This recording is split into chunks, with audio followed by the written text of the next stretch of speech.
বিজয় স্বাধীনতা দিবস তখনই হয় যখন একটি জনগোষ্ঠী কোনো পরাধীনের শিবিরে আবদ্ধ থাকে, যখন একটি মানুষ তার অধিকার থেকে বঞ্চিত থাকে, তখনই সেই তার অধিকারকে ফিরিয়ে আনার জন্য যে আন্দোলন সংগ্রামের পরে যে রেজাল্ট অর্জন হয় সেটাকে কি বলা হয়? বিজয় বলা হয়। তো আপনারা জানেন অনেক লম্বা ইতিহাস, সর্বশেষ বাংলাদেশ নামক একটা রাষ্ট্র গঠন হয়েছিল বিভিন্ন জুলুম, নির্যাতন, অত্যাচার থেকে রক্ষা করার জন্য। কিন্তু আমরা দেখতে পাচ্ছি যে আশা, যে উদ্দেশ্যে বাংলাদেশ নামক একটি ভূখণ্ড তৈরি হয়েছিল, সেই আশা, সেই উদ্দেশ্য ন্যূনতম কোনো কিছু বাস্তবায়ন হয় নাই। এজন্য যদি আমরা মনে করি না আমাদের বিজয় হয়ে গেছে, শেষ না, আমাদের যেহেতু আমরা মুসলমান, আমরা আল্লাহ তাআলা আমাদেরকে টার্গেট দিয়ে দিয়েছেন, আমাদের শেষ টার্গেট হচ্ছে আমরা যে মাতৃভূমির জন্মস্থান, ওই জন্মস্থানকে ইসলামকে বিজয় করা। কি বিজয় করা? ইসলামকে বিজয় করা। রাষ্ট্র স্বাধীন হয়েছে, রাষ্ট্র স্বাধীন হওয়ার পরও আমরা স্বাধীনতার ফল আমরা ভোগ করতে পারি না। কিন্তু আমরা মুসলমান হিসাবে আমাদের মৌলিক দায়িত্ব হচ্ছে রাষ্ট্রীয়ভাবে ইসলামকে প্রতিষ্ঠা করা। যতদিন পর্যন্ত রাষ্ট্রীয়ভাবে ইসলাম প্রতিষ্ঠা না হবে ততদিন পর্যন্ত আমাদের চেষ্টা চালিয়ে যেতে হবে। আলহামদুলিল্লাহ, আমরা এমন একটা সংগঠনের অধীনে আমরা এসেছি, যেই সংগঠন তার সূচনা লগ্ন থেকে আজ পর্যন্ত রাষ্ট্রীয়ভাবে ইসলামকে প্রতিষ্ঠা করার জন্য, মানুষের জান মাল ইজ্জতকে হেফাজত করার জন্য, মানুষের অধিকার ফিরে দেওয়ার জন্য কাজ করে যাচ্ছেন এবং কাজ করে যাবেন। আমাদের আমিরের কাছে বাংলাদেশ স্বাধীনতার পর থেকে আজ পর্যন্ত যারা দায়িত্ব ছিলেন প্রত্যেকের কাছে বারবার ক্ষমতার ব্যবহার করার জন্য, ক্ষমতা বুক করার জন্য অফার এনেছেন। সবকিছু উনি বিসর্জন দিয়েছেন। সর্বশেষ যখন 2024-এর পরে যখন দেশ আবার নতুন একটা অভ্যুত্থানের মাধ্যমে দেশে আবার স্বাধীনতা অর্জন করলো, তখনও আমাদের মুহতারাম আমির মনে করেছিলেন যে পূর্বে আমাদের যার ভিতরে যা কিছু ছিল আমরা সব ভুলে গিয়ে আমরা আবার নতুন ভাবে আমরা একটা রাষ্ট্রকে পরিচালনা করব।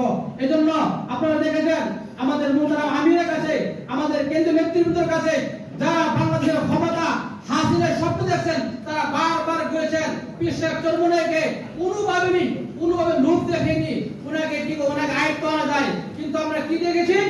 আমরা দেখেছি বারবার আসার পরও যখন তারা দেখতে পেল পীর সাহেব চরমনাইয়ের কাছে এসে বললেন আপনি সবচেয়ে একটা মহান ব্যক্তি, অনেক প্রশংসা করেছে।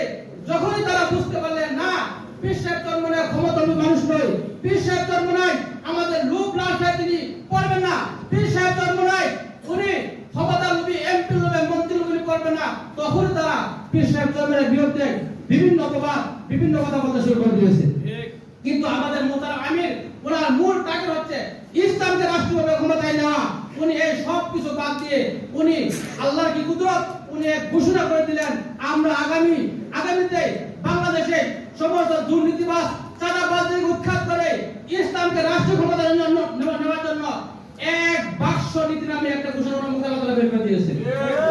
যারা সারা জীবন পীর সাহেব চরমনাইয়ের বিরোধী করতেন, যারা পীর সাহেব চরমনাই দেখতে পারতেন না, তারাও দেখলেন না পীর সাহেব চরমনাইয়ের জবান দিয়ে আল্লাহ এমন এক কথা বের করে দিয়েছেন, যারা দেশ নিয়ে ভাবে, যারা দেশকে চিন্তা করে, যারা ইসলামের চিন্তা করে, তারা সকলে পীর সাহেব চরমনাইয়ের সাথে আস্তে আস্তে মোটামুটি একটা পরিবেশ তৈরি হয়ে গেছে। এই জন্য প্রিয় উপস্থিতি, আমরা বলবো যেহেতু আমাদের মুহতারাম আমিরের জবান দিয়ে এক বাক্স নীতি একটি শব্দ বের হয়ে গেছেন, আমাদের মুহতারাম আমিরের সর্বশেষ ঘোষণা আগ পর্যন্ত আমরা অপেক্ষা থাকবো আমাদের মুহতারাম আমির আমাদের কি ঘোষণা দেন। এর আগ পর্যন্ত আমরা কেউ ভিন্নমত পোষণ করবো না, ভিন্নমত আমরা যাব না, মানুষের কথা আমরা কান দিব না। কারণ আমাদের কাঙ্ক্ষিত লক্ষ্য হচ্ছে ইসলামকে রাষ্ট্রীয় ক্ষমতায় নেওয়া।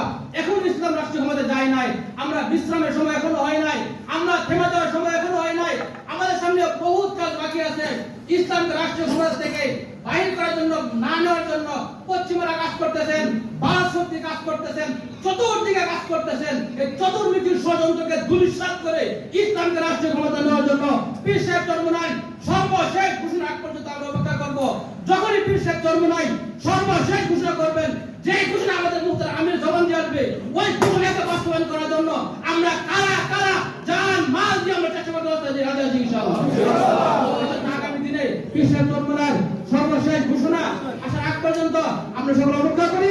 যখনই ঘোষণা আসবে তখন আমরা সাহাবায়ে কেরাম রাসূল করিম সাল্লাল্লাহু আলাইহি ওয়াসাল্লামের ডানে বামে সামনে পিছন থেকে রাষ্ট্র ইসলাম ক্ষমতা নেওয়ার চেষ্টা করেছেন। ঠিক তদ্রূপ আমরাও বিশ্বাস করবেন ঘোষণা মোতাবেক ডানে বামে সামনে পিছন থেকে যার আসলে যে আসবে তাকে আমরা বিজয় করার জন্য ইসলামকে রাষ্ট্র ক্ষমতা দেওয়ার জন্য সকলকে সর্বোচ্চ টুকু দিয়ে চেষ্টা করার উদারতা আহ্বান জানিয়ে